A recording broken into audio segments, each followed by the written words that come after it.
رب هذا البيت الذي أطعمهم من جوع وآمنهم من خوف سبحانك لا علم لنا إلا ما علمتنا إنك أنت العليم الحكيم رب اشرح لي صدري ويسر لي أمري واحلل عقدة من لساني يفقهوا قولي আলহামদুলিল্লাহ মহান আল্লাহ তাআলা দরবারে শুকর গুজার হই যে রব্বুল আলামিন সুবহানাহু ওয়া তাআলা আমাদেরকে সুস্থতার সাথে দুনিয়ার সমস্ত কাজ থেকে বিরত রেখে আল্লাহর ঘরে ইবাদতের উদ্দেশ্যে আমাদের সকলকে একত্রিত হওয়ার তৌফিক দিয়েছেন। জুমার দিনে আগে মসজিদে এসে বসে যাওয়ার তৌফিক দান করেছেন। আমরা এর জন্য শুকর আদায় করি, সবাই করি আলহামদুলিল্লাহ।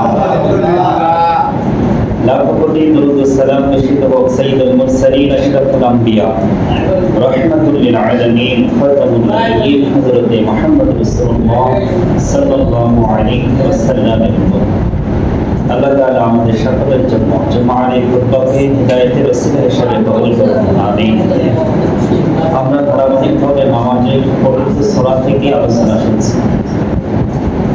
নামাজের ভিতরে আমরা যে সূরাটি তেলাওয়াত করি, মহান আল্লাহ তাআলা আসলে কি বোঝাতে চেয়েছেন আমরা সেই বিষয়গুলো যদি অনুধাবন করতে পারি, সে বিষয় সম্পর্কে যদি একটু জ্ঞান অর্জন করতে পারি আমরা, তাহলে আমাদের নামাজটাও প্রাণবন্ত হবে, আমাদের নামাজটা আরো বেশি আকর্ষণীয় হবে এবং নামাজের প্রতি মনোযোগ আরো বৃদ্ধি পাবে। এই উদ্দেশ্যেই কি আলোচনা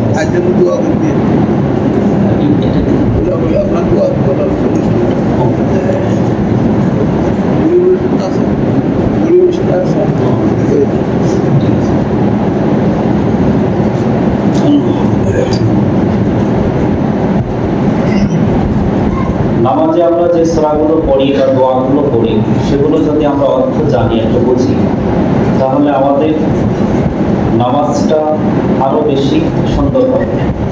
যেটা আল্লাহ তাআলা চান যে আমাদের নামাজটা আরো বেশি আকর্ষণীয় হবে, মনটা নামাজের দিকে যেন টানে,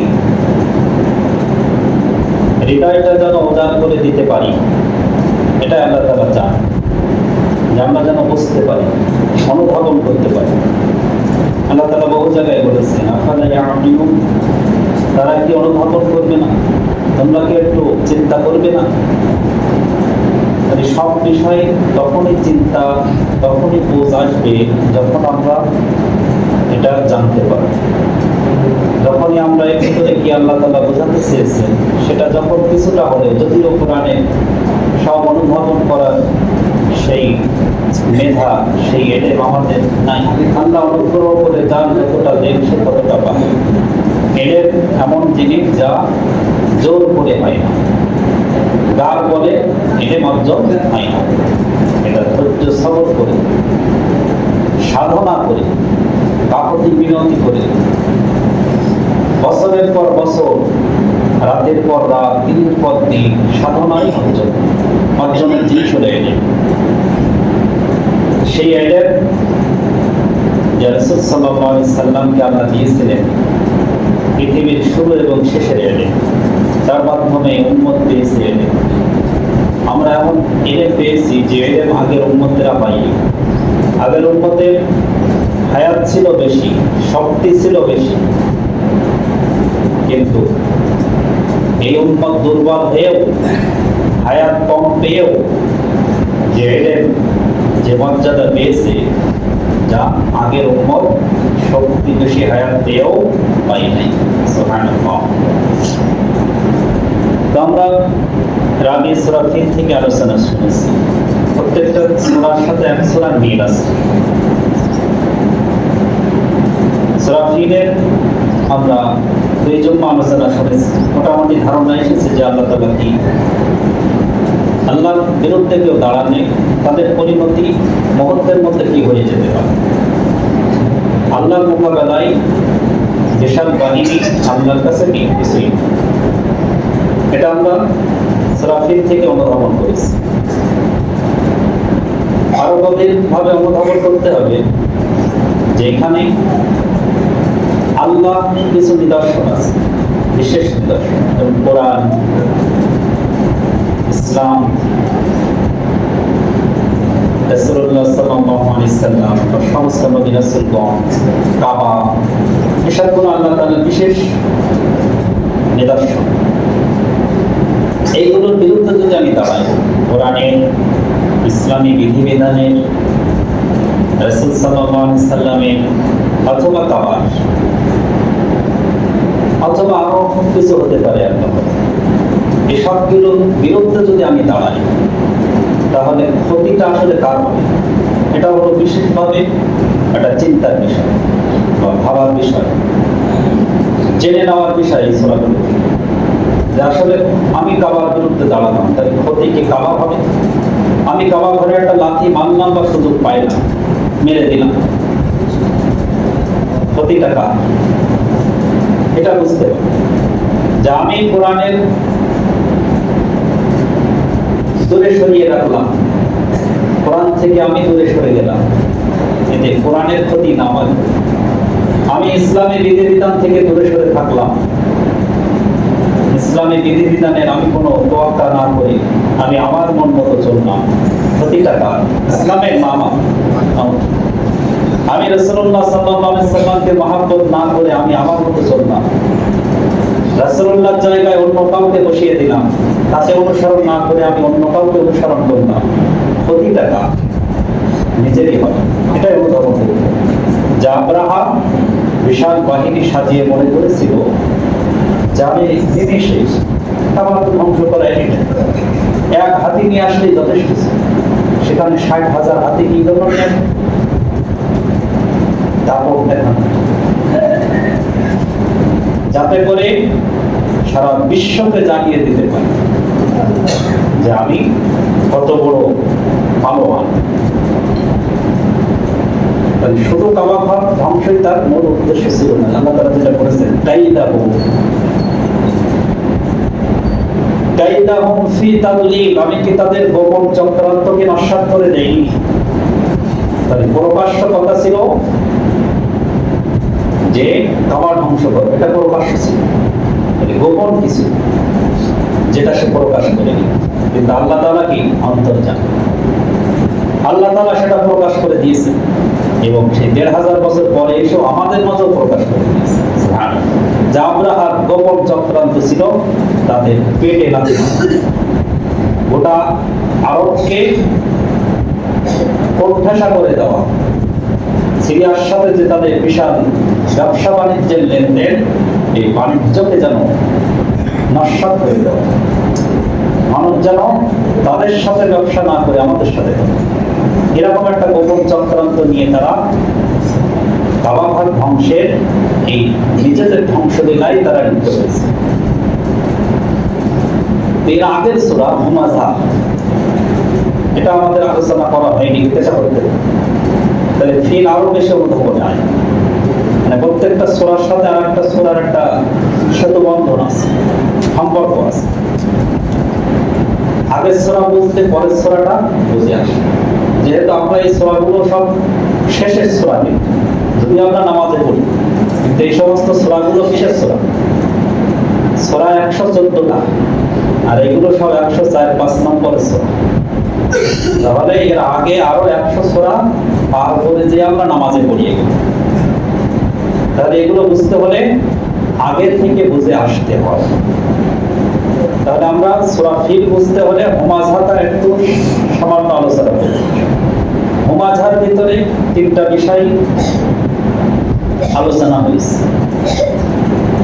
একটা হলো হুমাযা, আর একটা হলো লুমাযা, আর একটা হলো মাল,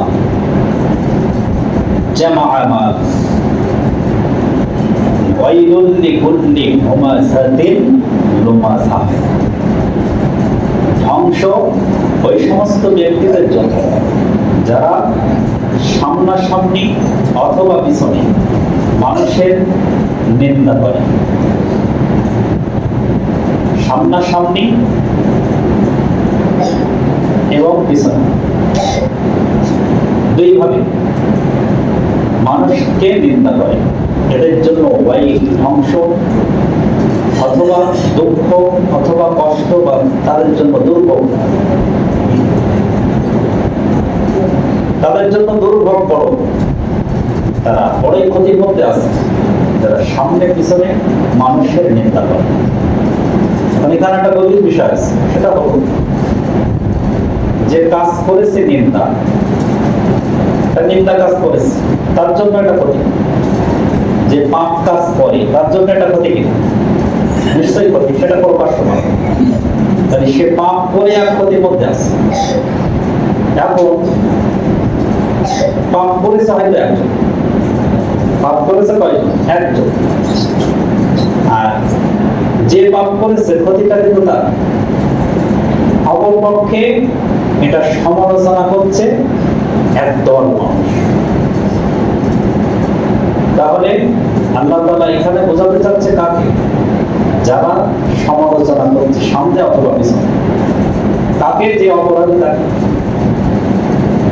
যে অপরাধ করেছে, পাপ করেছে, সেটা নিয়ে মানুষ নিন্দা করে বেড়াচ্ছে একদল মানুষ। অথচ নিন্দা করেছে কয়জন মানুষ? একজন। তাহলে পাপিষ্ঠ হয়ে যাচ্ছে সবাই। দেখেন যে কতটা একটা পাপ, যদিও হাদিসে আসছে কি একটা পাপ করলে একটা গুণ, একটা সওয়াবের কাজ করলে 10টা সওয়াব, কিন্তু একটা পাপ কতটা পাপ টেনে আনে, এটা চিন্তার বিষয়। যে হাদিসে যেটা বলা হয়েছে যে কি একটা পাপ করলে একটা গুনাহ, মানে এই না যে গুনাহ যা ইচ্ছা করি সমস্যা না, গুনাহের কাজ থেকে হালকা করা হয়েছে এখানে না। এটা আল্লাহ দয়া বোঝানোর জন্য বলেছে, যে আল্লাহ অনুগ্রহ করে একটা পাপের একটা গুনাহই লিখেছেন, কিন্তু সেটা একটা পাপের একটা ওজন আছে। প্রত্যেকটা জিনিস কিন্তু গুনাহ হবে, পাপ এবং নেকি কি করা হবে? মাপা হবে, মেপে দেখা হবে। এজন্য কোন পাপের কোন ওজন এটাও আপনাকে হিসাব করতে হবে। পাপ তো বললাম একটা,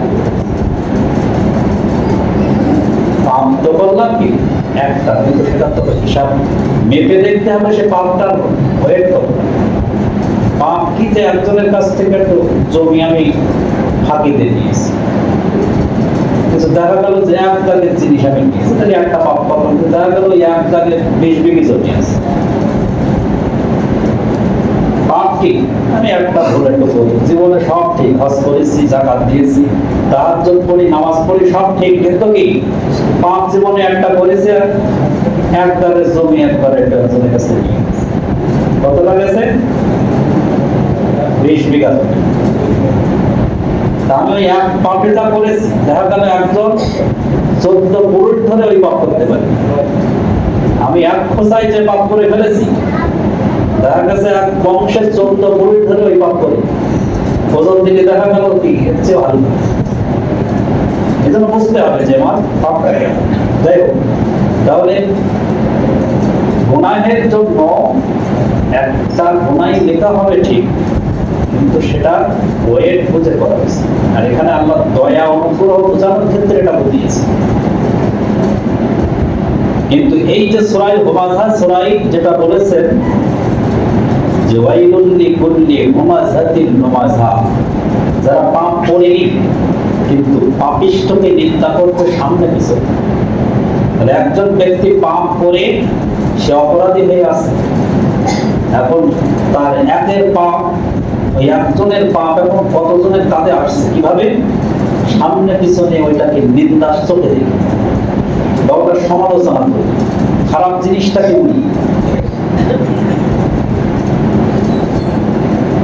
ওয়াইলুল লিকুল্লি হুমাযাতিন লুমাযা, প্রত্যেক ওই ব্যক্তির জন্য ধ্বংস, যে সামনে অথবা পিছনে, হুমাযা অথবা লুমাযা। কিছু ব্যক্তি আছে সামনাসামনি নিন্দা করতে ভয় পায়, সে পিছনে নিন্দা করে বেড়াচ্ছে। আর কিছু ব্যক্তি আছে সামনাসামনি ঘাটায়, তাদেরও ধ্বংস। তাহলে আমরা অনেকে মনে করি যে আমি সামনাসামনি বলা হবে, এটাকেও আমরা বুক খুলিয়ে বলি, মানে এটাকে পাপ মনে করি। কিছু মানুষ আছে বলে কি যে আমি যে কোনো কথা ওই পিছনে বলি না, সামনাসামনি বলি, কিন্তু তাদের জন্য এখানে ধ্বংস ডেকে আনা হচ্ছে। যে মানে এটা উদ্দেশ্য আছে, যে কিছু বিশেষ কিছু উদ্দেশ্য আছে যে বলা যায়, কিন্তু তাকে শুধুমাত্র ছোট করে দেওয়ার জন্য, মানে সমাধানের উদ্দেশ্যে বলা যায়। আপনি সমাধানের উদ্দেশ্যে বলতে পারেন, কিন্তু নিছক আপনার উদ্দেশ্য হলো তাকে অপমানিত করা, তাকে লাঞ্ছিত করা।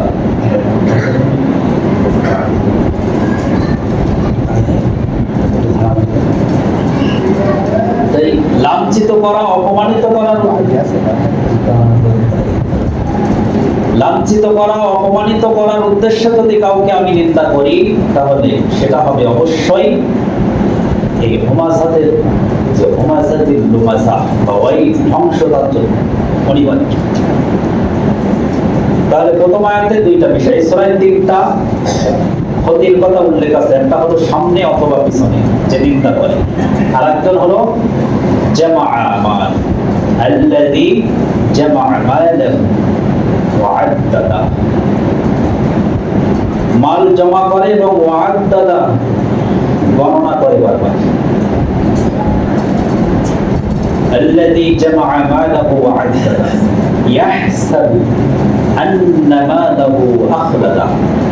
يحسب সে ধারণা করতেই থাকে, মাল জমা করে গণনা করতেই থাকে, আর ইয়াহসাবু সে ধারণা করতে থাকে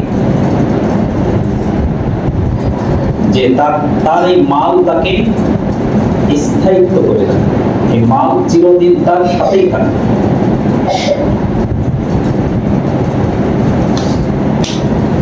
ইসলামিক ফাউন্ডেশনের অনুবাদে মাওলানা মহিউদ্দিন অনুবাদ করেছেন যে মাল তার সাথেই থাকবে, এটা ধারণা করে ফেলেছে।